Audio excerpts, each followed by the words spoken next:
కొన్ని విషయాలు, చాలా విషయాలు నేను గమనించింది ఏంటంటే, వచ్చిన సంగతులు మళ్ళా మరి రిపీటెడ్గా కొన్ని విషయాలు వస్తూ ఉన్నాయి. దేవుడు ఎందుకని అట్లాగా ఆయన వాయించాడో, ఆయన సంకల్పం ఏమైందో మనకి తెలియదు. కానీ కొన్ని విషయాలు, వచ్చిన విషయాలే, చెప్పబడిన విషయాలు మళ్ళా కొన్ని వచనాలు చెప్పబడతా ఉన్నాయి. మనము యోహాను సువార్త 5వ అధ్యాయంలో 24వ వచనమును, అదేవిధంగా 25వ వచనాన్ని మనము చదువుకుంటే, నా మాట విని నన్ను పంపిన వాని యందు విశ్వాసముంచువాడు నిత్య జీవము గలవాడు, వాడు తీర్పులోనికి రాక మరణములో నుండి జీవములోనికి దాటి ఉన్నాడని మీతో నిశ్చయముగా చెప్పుచున్నాను. మృతులు దేవుని కుమారుని శబ్దము విను, గడియ వచ్చుచున్నది, ఇప్పుడే వచ్చి ఉన్నది, దానిని వినువారు జీవింతువని మీతో నిశ్చయముగా చెప్పుచున్నాను. చాలా ఇక్కడ మనము చూసినట్లయితే యేసుక్రీస్తు ఒక సవాలు చేస్తూ ఉన్నాడు. ఏమిటి ఆ సవాలు? ఇది 2వ సవాలు. పోయిన వారం ఒక సవాలు చూసాం. అదేమిటంటే తను తాను దేవునితో సమానునిగా చేసుకున్నాడు. నేను దేవునితో సమానుణ్ణి అనే సవాలు చేశాడు. ఇప్పుడు ఇది 2వ సవాలు. 2వ సవాలు ఏమిటి అంటే, చనిపోయిన వాళ్ళని లేపటానికి నాకు అధికారం ఉన్నది. చనిపోయిన వాళ్ళను లేపటానికి నాకు అధికారం ఉన్నది అని యేసుక్రీస్తు సవాలు చేస్తున్నాడు. చనిపోయిన వాళ్ళు లేపబడుట అంటే బైబిల్ పదము ఏమిటి అంటే పునరుద్ధానము, రిజరెక్షన్, చనిపోయిన వాళ్ళను లేపుట. ఇక్కడ ఈ యొక్క యోహాను సువార్తలో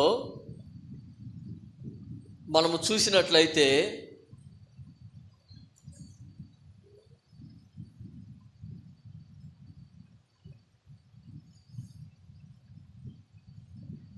నాలుగు రకములైనటువంటి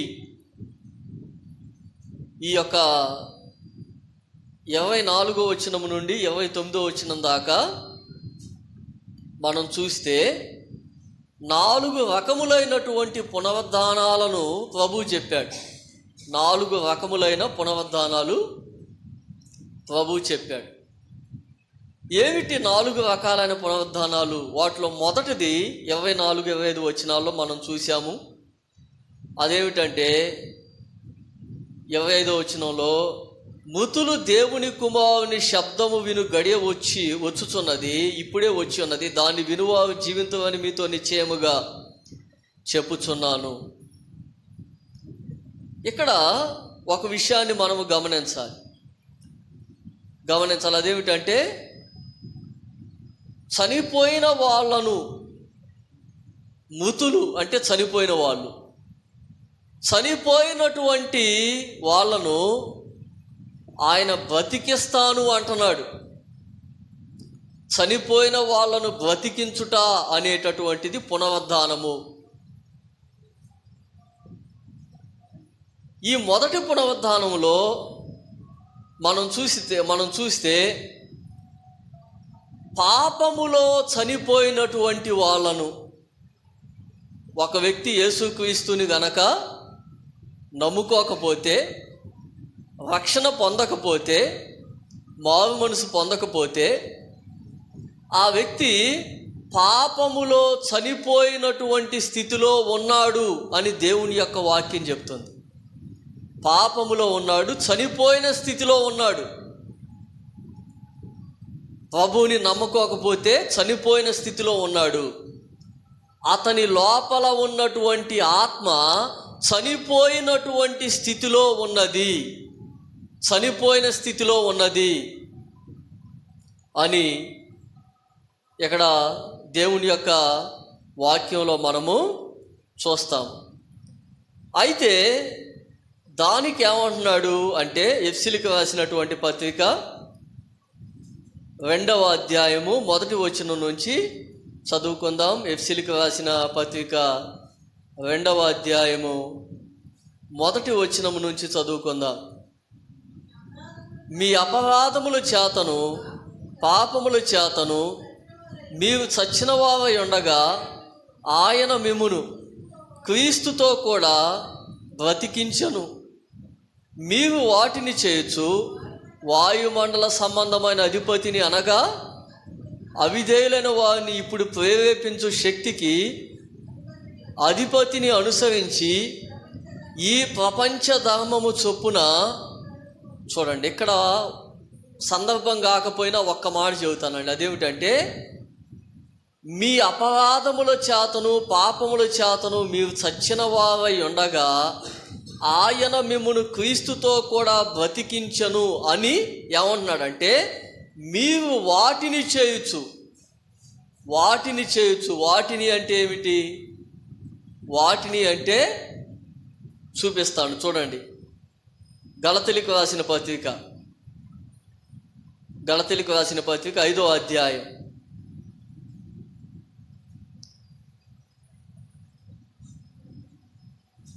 19వ వచనం నుంచి, శరీర కార్యములు స్పష్టమయ్యున్నవి, అవేవనగా జారత్వము, అపవిత్రత, కాముకత్వము, విగ్రహారాధన, అభిచారము, ద్వేషములు, కలహము, మత్సరములు, క్రోధములు, కక్షలు, భేదములు, విమతములు, అసూయలు, మత్తతలు, అల్లరితో కూడిన ఆటపాటలు మొదలైనవి. వీటిని గూర్చి నేను మునుపు చెప్పిన ప్రకారం ఇట్టి వాటిని చేయువారు దేవుని రాజ్యమును స్వతంత్రించుకొనవని మీతో స్పష్టముగా చెప్పుచున్నాను. అంటే ఇక్కడ ఏమంటున్నాడు అంటే, వాటిని చేయుచు అంటే, ఇప్పుడు గలతీయులకు రాసినటువంటి పత్రికలో మనం చదువుకున్నాం కదా, ఒక పెద్ద చిట్టా చూసాం. ఆ పనులు చేయుచు. ఒకప్పుడు ప్రభువుని నమ్మక ముందు మనము శరీర కార్యములు స్పష్టమయ్యున్నవి అని చెప్పబడినటువంటి ఆ చట్టా ప్రకారంగా మనము చేయుచు. వాయుమండల సంబంధమైన అధిపతిని అంటే సైతానుని, వాయుమండల సంబంధమైన అధిపతి అంటే సైతానుని అనుసరించి మనము నడిచాం. సైతాను శరీర కార్యములను చేయటానికి మనలను ప్రేరేపించాడు, పాపము చేయటానికి ప్రేరేపించాడు. అందుకనే ఏమంటున్నాడు 2వ వచనంలో అంటే, అవిధేయులైన వారిని ఇప్పుడు ప్రేరేపించు శక్తికి అధిపతిని అనుసరించి. అంటే దేవుని యొక్క వాక్యానికి అవిధేయులైనటువంటి వాళ్ళని ఒక శక్తి ప్రేరేపిస్తుంది. ఏమిటా శక్తి అంటే, సైతాను ఏం చేస్తున్నాడు? దేవుని యొక్క వాక్యానికి అవిధేయులైనటువంటి వాళ్ళని, సువార్తకు అవిధేయులైనటువంటి వాళ్ళని ప్రేరేపిస్తున్నాడంట. ఏమి చేయటానికి ప్రేరేపిస్తున్నాడు? జారత్వము చేయటానికి, వ్యభిచారము చేయటానికి, విగ్రహారాధన చేయటానికి, అభిచారము, మత్తతలు, కలహము, భేదములు, ఇవన్నీ చేయటానికి వాడు ప్రేరేపిస్తున్నాడు. వాటిని అనుసరించి మనము జీవించాం. అయితే అలా జీవించి ఆధ్యాత్మికంగా చచ్చిపోయిన స్థితిలో ఉన్నాము అంటే మన లోపల ఉన్నటువంటి ఆత్మ చనిపోయినటువంటి స్థితిలో ఉన్నది. ఆధ్యాత్మికంగా చచ్చిపోయిన స్థితిలో ఉన్నాం. మన లోపల ఉన్నటువంటి ఆత్మ చచ్చిపోయిన స్థితిలో ఉంది. అలా చచ్చిపోయిన స్థితిలో ఉన్నటువంటి మనల్ని చూడండి, 3వ వచనం నుంచి ఎఫెసీయులకు రాసిన పత్రిక 2వ అధ్యాయం 3వ వచనం. వారితో కలిసి మనమందరమును శరీరము యొక్కయు మనసు యొక్కయు కోరికలను నెరవేర్చుకొనుచు మన శరీరాలను అనుసరించి మునుపు ప్రవర్తించాము. ఎప్పుడు? ప్రభువుని నమ్ముకోక ముందు మునుపు ప్రవర్తించాం. అయితే ఏం చెప్తా ఉన్నాడు ఇక్కడ అంటే, మునుపు ప్రవర్తించాము, కడమ వారి వలె స్వభావ సిద్ధముగా దైవోగ్రతకు పాత్రులమై ఉంటిమి. ఇవన్నీ చేసేటటువంటి వ్యక్తి మీద ఏముంటుంది? ఆ మనిషి మీద ఏముంటుంది అంటే దైవోగ్రత ఉంటుందంట. దేవుని యొక్క కోపం అనేది ఆ మనిషి మీద ఉంటుంది. దేవుని యొక్క శిక్ష అనేది ఆ మనిషి మీద ఉంటుంది. దేవుని యొక్క కోపము ఆ మనిషి మీద ఉంటుంది. దేవుని యొక్క శిక్ష అనేది ఆ మనిషి మీద ఉంటుందంట.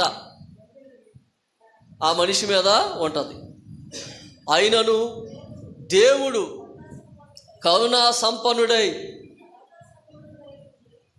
సంపన్నుడై ఉండి మనము మన అపరాధముల చేత చచ్చిన వారమై ఉండినప్పుడు సైతము మన ఎడల చూపిన తన మహాప్రేమ చేత మనలను క్రీస్తుతో కూడా బ్రతికించెను. కృపచేత మీరు రక్షించబడి ఉన్నారు.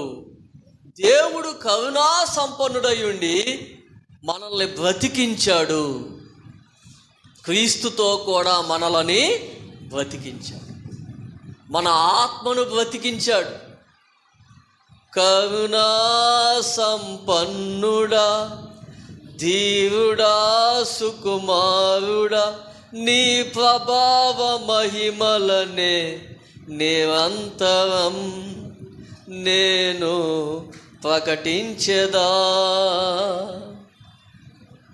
కరుణా సంపన్నుడా, ధీరుడా, సుకుమారుడా, నీ ప్రభావ మహిమలనే నిరంతరం నేను ప్రకటించెదా.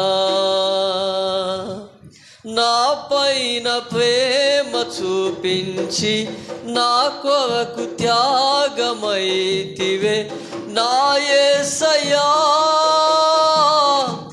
సాత్వికుడా, నీ కోసమే నా జీవితం, నీ కోసమే నా జీవితం.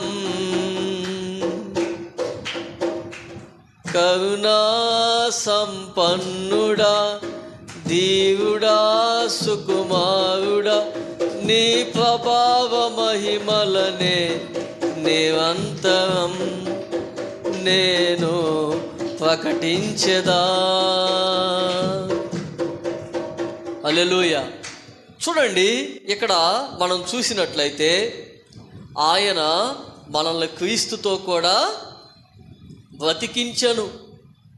క్రీస్తుతో కూడా బ్రతికించాడు అంటే పాపముల విషయమై చనిపోయినటువంటి మనల్ని ఆయన బ్రతికించాడు. ఆధ్యాత్మికంగా బ్రతికించాడు. కాబట్టి దేవుని బిడ్డ గమనించండి, పాపములో నుండి మనల్ని బ్రతికించాడు. పాపములో నుండి ఆయన మనల్ని బ్రతికించాడు. ఇంకొక మాట మనం చూస్తే, పాపములో చనిపోయినటువంటి వ్యక్తి ఎట్లా బ్రతుకుతాడు? అంటే దేవుని యొక్క వాక్యం ఏం చెప్తుందంటే, దేవుని యొక్క వాక్యాన్ని వినటము ద్వారా, అందుకే రోమీయులకు రాసిన పత్రికలో ఏమనుందంటే, విశ్వాసము వినుట వలన కలుగును.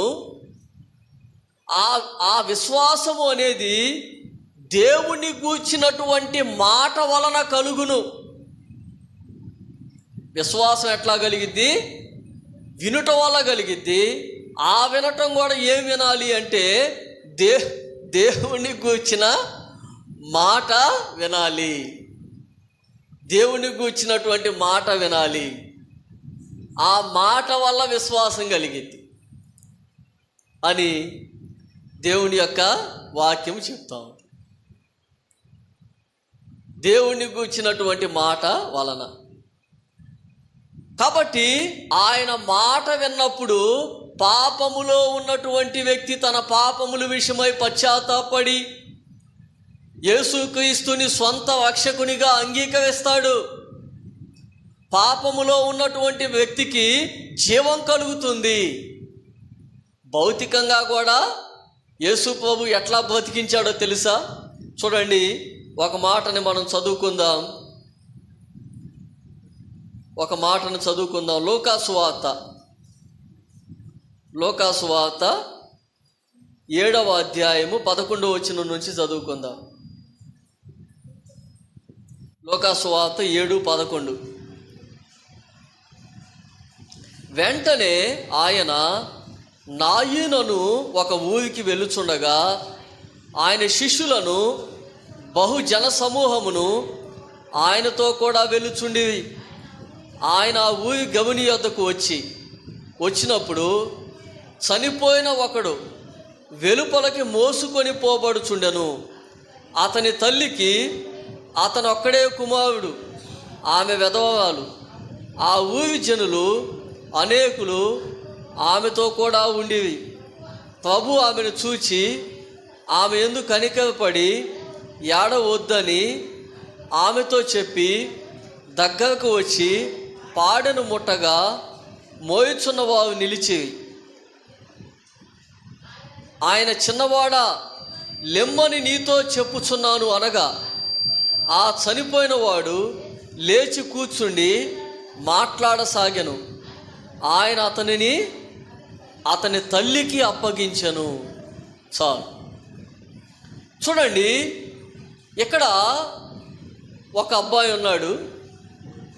వాళ్ళ అమ్మకి ఒకే ఒక కొడుకు, ఇక సంతానం ఎవరు లేరు. ఆ పిల్లవాడు చచ్చిపోయాడు. యేసుక్రీస్తు చూశాడు. ఆ అబ్బాయి చచ్చిపోయాడు. పాడె సిద్ధం చేశారు, పాడె మీద పెట్టారు, పాడె మోసుకుంటా వస్తున్నారు. యేసుక్రీస్తు ఆ పాడె దగ్గరికి వెళ్ళి పాడెను ముట్టాడు. ఆగండి అన్నాడు. ఆ మోసే వాళ్ళు ఆగారు. ఆగినప్పుడు యేసు ప్రభు ఏమన్నాడంటే, ఆ పిల్లవాడిని చూసి, చిన్నవాడా లెమ్మని నీతో చెప్పుచున్నాను. చనిపోయినటువంటి శవముతో మాట్లాడాడు. చచ్చిపోయిన శవంతో మాట్లాడాడు. ఏమని? చిన్నవాడా లెమ్మని నీతో చెప్పుచున్నాను. ఆ చనిపోయినటువంటి ఆ పిల్లవాడు బ్రతికాడు. ఈ దినాలలో అటువంటి విశ్వాసము కలిగినటువంటి వాళ్ళని మనకు కనపట్లేదండి. అసలు అంత విశ్వాసం కనపట్ల. యేసుక్రీస్తు బ్రతికించినట్లుగా ఒక చనిపోయినటువంటి ఆ యొక్క వ్యక్తి దగ్గరికి వెళ్ళి ఆ వ్యక్తిని యేసు నామములో నిన్ను లెగవమని చెప్తున్నాను అని పలికి బ్రతికించగలిగినటువంటి విశ్వాసము కనపట్లేదు. కానీ ప్రభు తన నోటి మాట చేత ఆ చనిపోయినటువంటి ఆ పిల్లవాడిని బ్రతికించాడు, తన తల్లికి అప్పగించాడు. దేవుని యొక్క మాట ఏం చేసిందంటే చనిపోయినటువంటి వానికి జీవాన్ని ఇచ్చింది. చనిపోయిన వానికి జీవాన్ని ఇచ్చింది. ఇంకొక మాటని కూడా మనం చదువుకుంటే యోహాను సువార్త 8వ అధ్యాయం, యోహాను సువార్త 8:49 నుంచి చదువుకుందాం.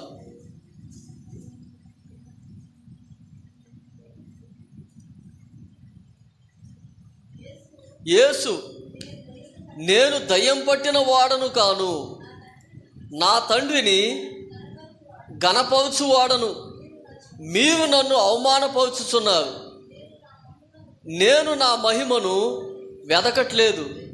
వెదకుచు తీర్పు తీర్చుచు ఉండువాడు ఒకడు కలడు. ఒకడు నా మాట గైకొనిన ఎడల వాడెన్నడను మరణము పొందడని మీతో నిశ్చయముగా చెప్పుచున్నానని ఉత్తరం ఇచ్చెను. చూడండి ఏమంటున్నాడు, ఒకడు నా మాట గైకొనిన ఎడల వాడు మరణాన్ని రుచి చూడడు. అంటే దాని అర్థం ఏమిటి? ఒక వ్యక్తి కనుక నా మాట వింటే వాడు చచ్చిపోడు అంటున్నాడు, వాడికి చావు లేదంటున్నాడు. అప్పుడు వెంటనే అక్కడ ఉన్నటువంటి యూదులు ఏమన్నారు తెలుసా? యూదులు ఏమన్నారు చూడండి, 52వ వచనం. అందుకు యూదులు నీవు దయ్యం పట్టిన వాడవని ఇప్పుడు ఎరుగుదుము. అబ్రహామును ప్రవక్తలను చనిపోయేది, అయినను ఒకడు నా మాట గైకొనిన ఎడల వాడు ఎన్నడను మరణము రుచి చూడడని నీవు చెప్పుచున్నావు.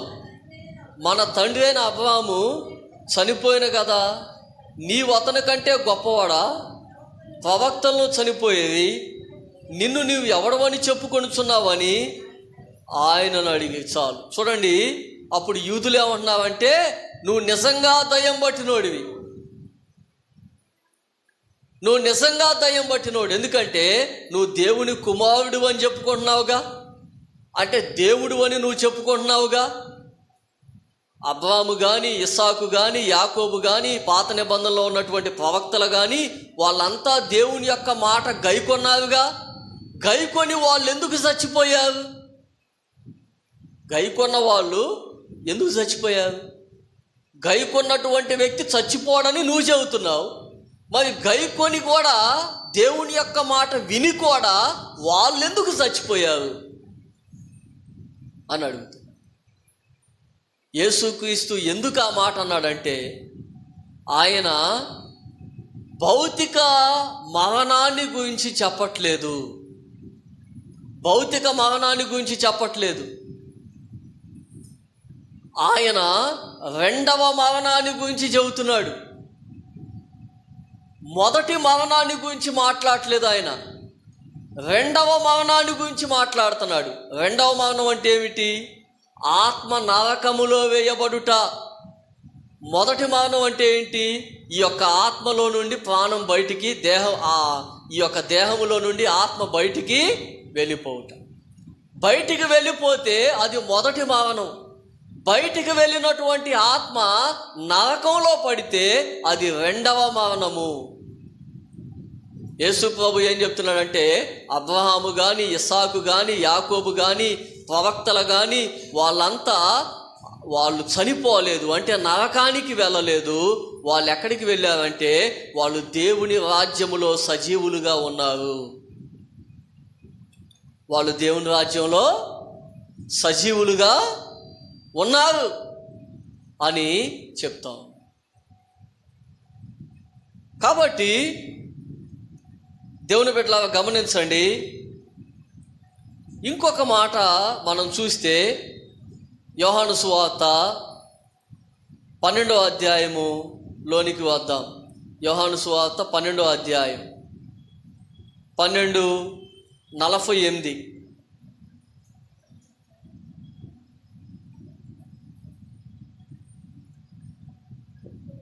నన్ను నిరాకరించి నా మాటలను అంగీకరింపని వానికి తీర్పు తీర్చువాడు ఒకడు కలడు. నేను చెప్పిన మాటయే అంత్యదినమున వానికి తీర్పు. చూడండి, యేసుక్రీస్తు చెప్తున్నాడు, నన్ను నిరాకరించి నా మాటలను అంగీకరించకపోతే వానికి తీర్పు ఉండిద్ది. ఎప్పుడు తీర్పు ఉంటుందంటే అంత్యదినమున. అంత్య దినమున వానికి తీర్పు ఉంటుంది. అంటే దేవుని ముందు ఒక దినాన మనము నిలవబడాలి. అలా నిలవబడినప్పుడు తీర్పు అనేది ఒకటి ఉంటుంది అని ఇక్కడ ప్రభు చెప్తా ఉన్నాడు. తీర్పు అనేది ఒకటి ఉండిద్దని దేవుడు చెప్తా ఉన్నాడు. ఇది ఏమిటంటే ఇది పాపములో చనిపోయిన వాళ్ళను బ్రతికించుట. ఈ పునరుద్ధానం ఏమిటంటే పాపములో చచ్చిపోయినటువంటి వాళ్ళను బ్రతికించుట, అంటే పాపము చేస్తున్న వాళ్ళను బ్రతికించుట. ఇప్పుడు రెండవ పునరుద్ధానం ఏమిటి? రెండవ పునరుద్ధానం ఏమిటంటే చూడండి, యోహాను సువార్త 5వ అధ్యాయము 26వ వచనం. రెండవ పునరుద్ధానం.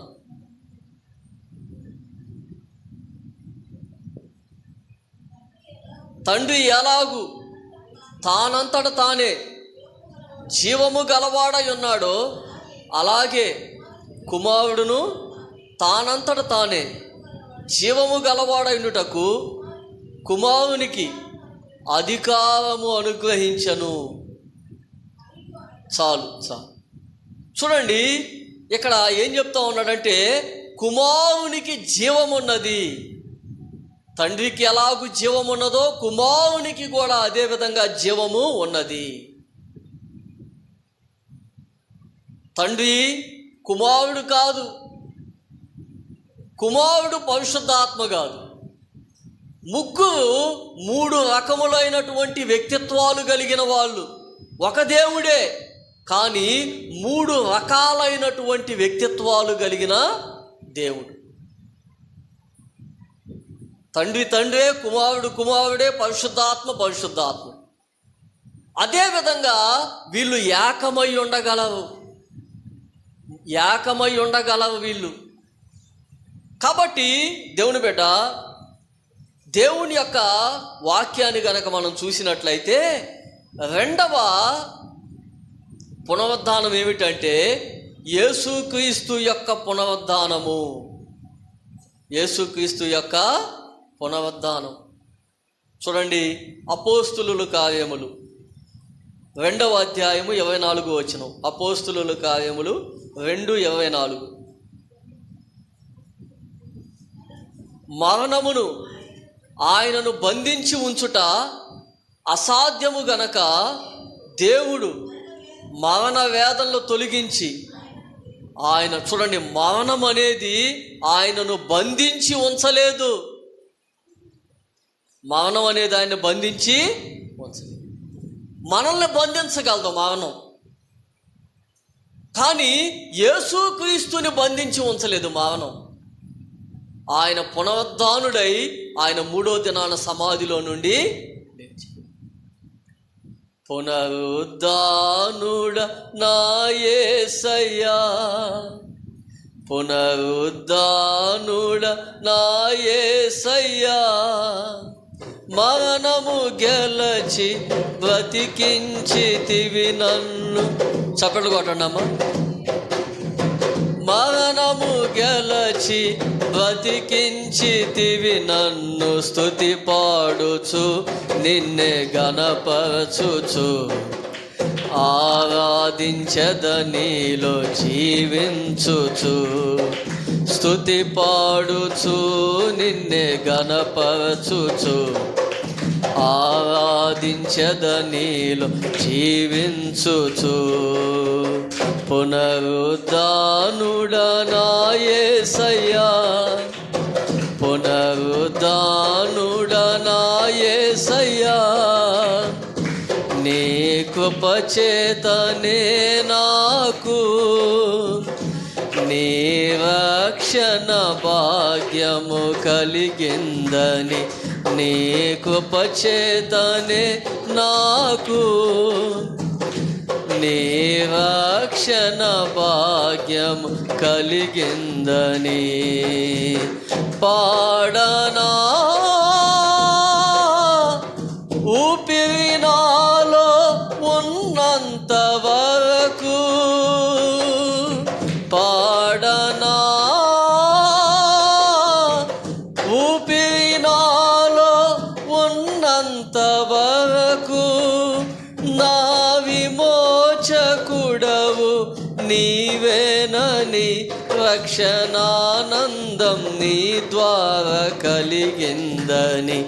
నా విమోచకుడవు నీవేనని రక్షణానందం కలిగిందని.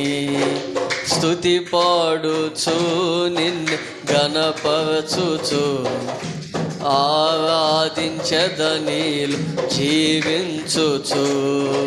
స్తుతి పాడుచు నిన్నే గణపరచుచు ఆరాధించదనీలు జీవించుచు. పునరుద్ధానుడు నా యేసయ్యా, పునరుద్ధానుడు నా యేసయ్యా. చూడండి, ఇక్కడ యేసుక్రీస్తు పునరుద్ధానుడయ్యాడు. ఇది రెండవ పునరుద్ధానము. మొదటిది పాపములో చనిపోయినటువంటి వ్యక్తిని యేసుక్రీస్తు బతికించటం, పరిశుద్ధునిగా చేయటం, నీతిమంతునిగా చేయటం. రెండవది ఏమిటంటే ఆయన పునరుద్ధానుడవుట అనే విషయాన్ని 27వ వచనంలో చెప్పాడు. ఇప్పుడు మనము 27వ వచనాన్ని యోహాను సువార్త 5వ అధ్యాయము,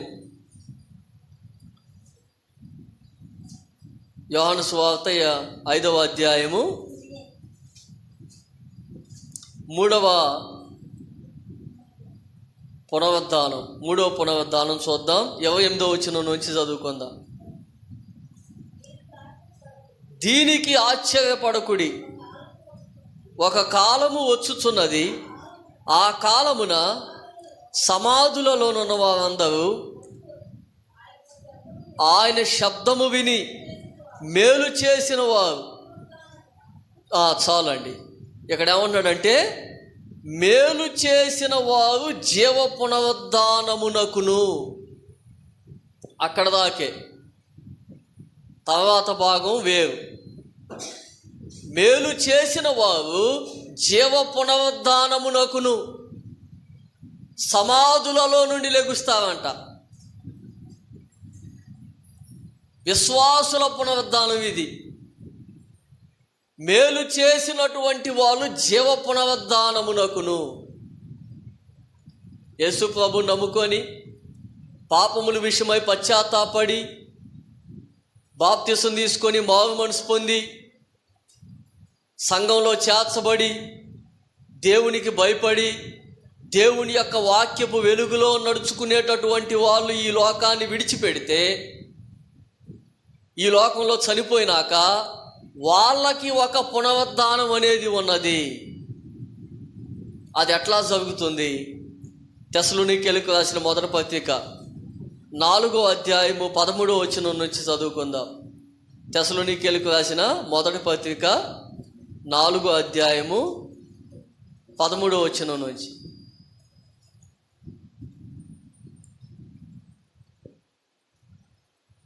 సహోదరులారా, నిరీక్షణ లేని ఇతరుల వలె మీరు దుఃఖపడకుండా నిమిత్తం నిద్రించుచున్న వారిని గూర్చి మీకు తెలియకుండుట మాకిష్టం లేదు.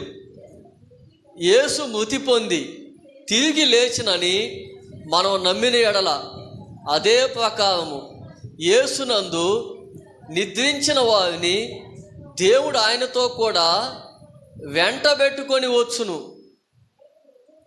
మేము ప్రభువు మాటను బట్టి మీతో చెప్పున్నదేమనగా, ప్రభువు రాకడ వరకు సజీవులమై నిలిచి ఉండు మనము నిద్రించిన వారి కంటే ముందుగా ఆయన సన్నిధికి చేరము. ఆర్భాటముతోనూ ప్రధాన దూత శబ్దముతోనూ దేవుని బోవతోనూ పరలోకము నుండి ప్రభువు దిగివచ్చును. క్రీస్తునందుండి మృతులైన వారు మొదట లేతురు. ఆ మీదట సజీవులమై నిలిచి ఉండు మనము వారితో కూడా ఏకముగా ప్రభువుని ఎదుర్కొనుటకు ఆకాశ మండలమునకు మేఘముల మీద కొనిపోబడుదుము.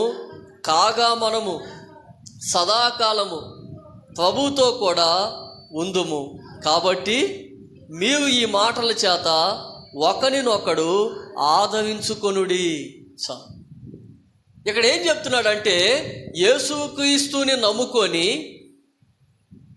ప్రభువు నమ్ముకొని రక్షణ పొంది బాప్తిసం తీసుకొని ప్రభువు యొక్క వాక్యపు వెలుగులో నడుచుకొని ఒక వ్యక్తి చనిపోతే ఆ వ్యక్తిని గురించి దేవుని యొక్క వాక్యం ఏం చెప్తుందంటే, ప్రభువునందు నిద్రించుచున్నాడు.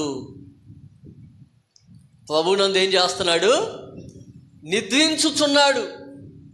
నిద్రించుచున్నాడు అంటే దాని అర్థం ఏమిటంటే, ఆ వ్యక్తి యొక్క ఆత్మ దేవుని రాజ్యంలోనికి వెళ్ళిపోయింది. ఎక్కడికి వెళ్ళిపోయింది? దేవుని రాజ్యములోనికి వెళ్ళిపోయింది. దేవుని రాజ్యంలోనికి వెళ్ళి విశ్రాంతి తీసుకుంటా ఉంది. ఇప్పుడు యేసుక్రీస్తు రెండవసారి ఈ భూమి మీదకు వస్తాడు. ఆయన రెండవసారి వచ్చినప్పుడు ఆ యొక్క విశ్రాంతిలో, పరలోకంలో, పరదేశంలో ఉన్నటువంటి మనిషి ఆత్మ ఉండిద్ది కదా, ఆత్మ మహిమా దేహమును ధరించుకొని భూమి మీదకు వస్తుంది. అప్పుడు ఆ సమయంలో యేసుక్రీస్తు రెండవసారి ఈ భూమి మీదకి వచ్చేటప్పుడు సజీవంగా బ్రతికి ఉన్న వాళ్ళు ఉంటారు కదా, వాళ్ళు కూడా మహిమా దేహాలను ధరించుకుంటారు. రెప్పపాటులో మార్చబడతారు.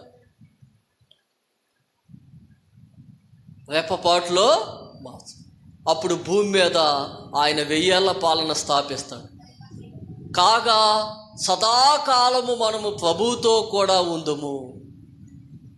సదాకాలము నీతో నేను జీవించెదను యేసయ్యా.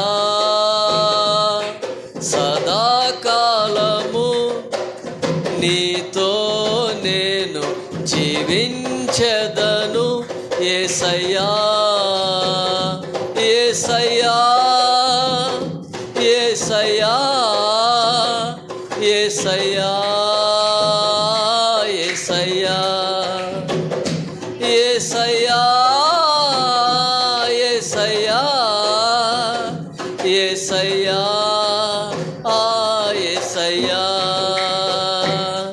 సదాకాలము నీతో నేను జీవించెదను యేసయ్యా. చూడండి, ఒకసారి మనము కొరింథీయులకు రాసిన మొదటి పత్రిక 15వ అధ్యాయంలోనికి వద్దాం. కొరింథీయులకు రాసిన మొదటి పత్రిక 15వ అధ్యాయము మొదటి వచనం నుంచి. మరియు సహోదరులారా, నేను మీకు ప్రకటించిన సువార్తను మీకు తెలియపరుచుచున్నాను. మీరు దానిని అంగీకరించితిరి, దాని యందే నిలిచి ఉన్నారు.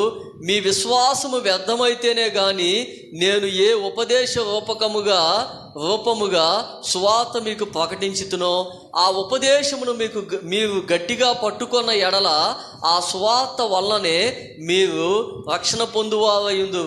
నాకీబడిన ఉపదేశము మొదట మీకు అప్పగించి తిని, అదేమనగా లేఖనముల ప్రకారము క్రీస్తు మన పాపముల నిమిత్తమై మృతి పొందెను, సమాధి చేయబడెను, లేఖనముల ప్రకారము 3వ దినమున లేపబడెను. ఏమండి, చూడండి ఎంత అద్భుతంగా చెబుతాడు చూడండి పౌలు. లేఖనముల ప్రకారంగా అంటే పాత నిబంధనలో చెప్పబడిన ప్రవచనాల ప్రకారంగా యేసుక్రీస్తు సిలువేయబడ్డాడు, సమాధి చేయబడ్డాడు, 3వ దినమున సమాధిలో నుంచి లేచాడు. ఇప్పుడు 5వ వచనంలో ఏమన్నాడంటే, 5వ వచనం వద్దు,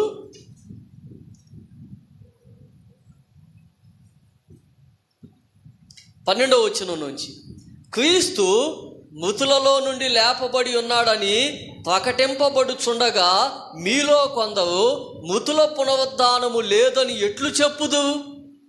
కొంతమంది అబద్ధ బోధకులు వచ్చేసారు సంఘంలోకి. అప్పటికే అబద్ధ బోధకులు వచ్చి ఏమన్నారంటే, మనం ఈ మట్టిలో మట్టిగా కలిసిపోవటమే, పునరుద్ధానం లేదు, ఏమీ లేదు. మనం తినటం, అనుభవించడం, సుఖపడటం, చచ్చిపోవటం అంతే. పరలోకం లేదు, పునరుద్ధానం లేదని కొంతమంది అబద్ధ బోధకులు చెబుతున్నారు. అందుకు పౌలు ఖండించి మాట్లాడుతున్నాడు. ఏమన్నాడంటే, మృతుల పునరుద్ధానము 13వ వచనంలో లేని ఎడల క్రీస్తు కూడా లేపబడి ఉండలేదు. మృతులకి పునరుద్ధానం లేకపోతే యేసుక్రీస్తు మృతుల్లో నుండి లేపబడాల్సినటువంటి అవసరం లేదు అన్నాడు. మరియు క్రీస్తు లేపబడి ఉండని ఎడల మేము చేయు ప్రకటన వ్యర్థమే, మీ విశ్వాసము వ్యర్థమే. దేవుడు క్రీస్తును లేపినని ఆయన గూర్చి మేము సాక్ష్యము చెప్పి ఉన్నాము కదా. మృతులు లేపబడని ఎడల దేవుడు ఆయనను లేపలేదు గనక మేమును దేవుని విషయమై అబద్ధపు సాక్షులుగా అగపడుచున్నాము.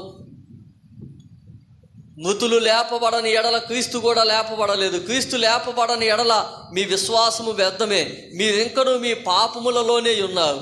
అంతేకాదు, క్రీస్తునందు నిద్రించిన వారును నశించి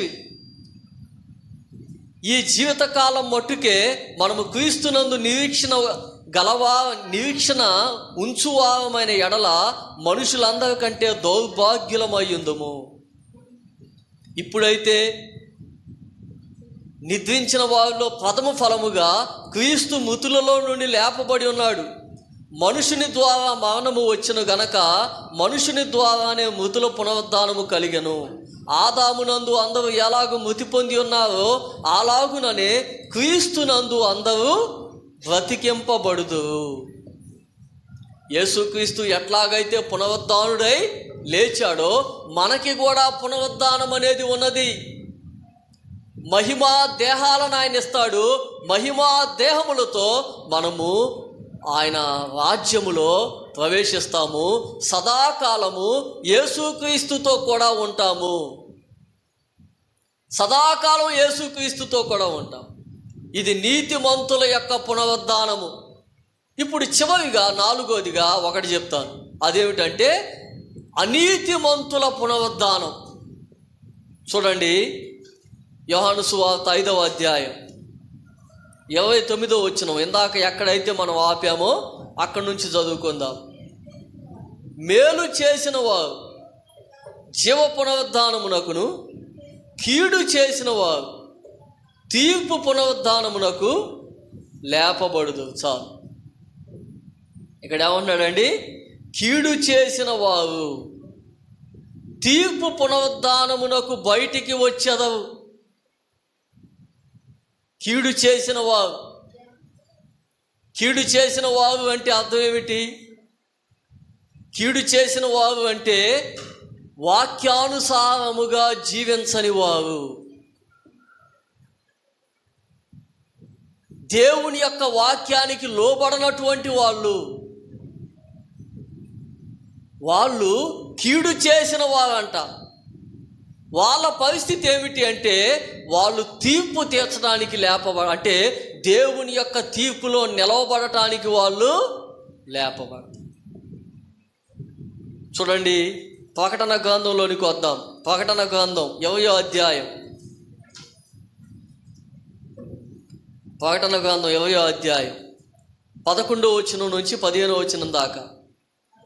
మరియు ధవలమైన మహాసింహాసనమును దాని యందు ఆసీనుడై ఉన్న ఒకనిని చూచి తిని, భూమి ఆకాశములు ఆయన సముఖము నుండి పారిపోయెను, వాటికి నిలువు చోటు కనబడకపోయెను. మరియు గొప్పవారేమి కొద్దివారేమి మృతులైన వారందరూ ఆ సింహాసనం ఎదుట నిలవబడినుట చూచి తిని, అప్పుడు గ్రంథములు విప్పబడెను. మరియు జీవ గ్రంథమును వేరొక గ్రంథమును విప్పబడెను. ఆ గ్రంథముల యందు వ్రాయబడి ఉన్న వాటిని బట్టి తమ క్రియల చొప్పున మృతులు తీర్పు పొందిరి. సముద్రము తనలో ఉన్న మృతులను అప్పగించెను. మరణమును పాతాళ లోకమును వాటి వశమునున్న మృతులను అప్పగించెను. వారిలో ప్రతివాడు తన క్రియల చొప్పున తీర్పు పొందెను. మరణమును మృతుల లోకమును అగ్నిగుండములో పడవేయబడెను. ఈ అగ్నిగుండము రెండవ మరణము. చూడండి, ఇక్కడ ఒక విషయాన్ని గమనించాలి. 14వ వచనంలో ఏమన్నాడంటే మరణమును మృతుల లోకము. మృతుల లోకము అంటే పాతాళం.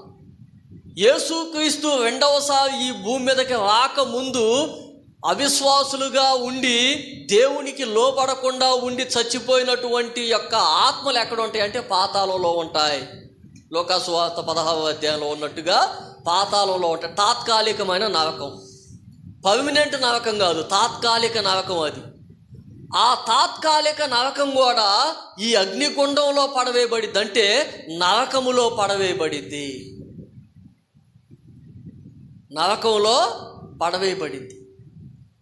15వ వచనంలో ఏమన్నాడంటే ఎవని పేరైనను జీవగ్రంథమందు వ్రాయబడినట్టు కనబడని ఎడల వాడు అగ్నిగుండములో పడవేయబడెను.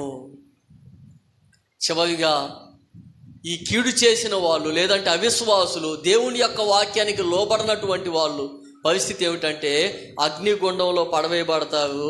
అందుకే అంటున్నాడు అది రెండవ మరణం. జీవగ్రంథములో లిఖించబడని వారు ఒకవేళ జీవగ్రంథంలో లిఖించబడినా ఆ జీవగ్రంథములో నుంచి పేరు ఒకవేళ కొట్టివేయబడితే, అంటే దేవుని యొక్క వాక్యాన్ని ప్రకారంగా నువ్వు జీవించకుండా నీ రక్షణ కనుక నువ్వు కోల్పోతే, నీ రక్షణ నువ్వు కోల్పోతే నువ్వు నిత్య నరకాగ్నికి వెళ్ళిపోవాలి, అగ్ని గుండంలోనికి వెళ్ళిపోవాలి, మండుచున్న అగ్ని గుండంలోనికి నువ్వు వెళ్ళిపోవాలి. అందుకే ఇప్పుడు దాకా మనం 4 పునరుద్ధానాలు చూసాం. అదేమిటంటే మొదటి పునరుద్ధానం ఏమిటంటే పాపములో ఉన్న వ్యక్తిని ఆధ్యాత్మికంగా బ్రతికించుట. రెండవది యేసుక్రీస్తు సమాధిలో నుంచి ఆయన పునరుద్ధానుడిగా లేచడం. మూడవది విశ్వాసులు దేవుని నమ్ముకున్న దేవుని పిల్లలకి ఒక దినాన మహిమా దేహాలతో వాళ్ళు లేపబడ్డ దేవుని రాజ్యంలోకి వెళ్ళిపోవడం. నాలుగోది ఏమిటంటే అవిశ్వాసులైన వాళ్ళు నరకంలోనికి లేపబడి నరకంలోనికి వెళ్ళిపోతారు. ప్రార్థన చేసుకుందాం, మనం ముగించుకుందాం. జీవాధిపతి అయిన తండ్రి, మీకు వందనాలు, స్తోత్రాలు. ఇక్కడ ఉన్నటువంటి ఏ బిడ్డ కూడా తమ రక్షణను కోల్పోకూడదు నాయన, సహాయం చేయండి నాయన. మేమంతా కూడా ఆ యొక్క నీతిమంతుల పునరుద్ధానంలో ఉండటానికి సహాయం చేయండి. ఇంకా రక్షణ లేని బిడ్డలకు రక్షణ కలగజేయండి. రక్షణ పొందిన వాళ్ళు తమ రక్షణ భయముతో వణుకుతో కొనసాగించడానికి సహాయం చేయండి. కృప చూపించండి, బలపరచండి. ఇంకా అనేకులు సంఘంలో చేర్చబడినట్లుగా సహాయం చేయండి. ఈ దినం కొంతమంది దేవుని బిడ్డలు రాలేదు నాయన, సహాయం చేయండి. ప్రతి బిడ్డలు మీ సన్నిధికి రావడానికి సహాయం చేయండి. కృప చూపించండి. యేసు నామములో అడుగుచున్నాం తండ్రి, ఆమేన్, ఆమేన్.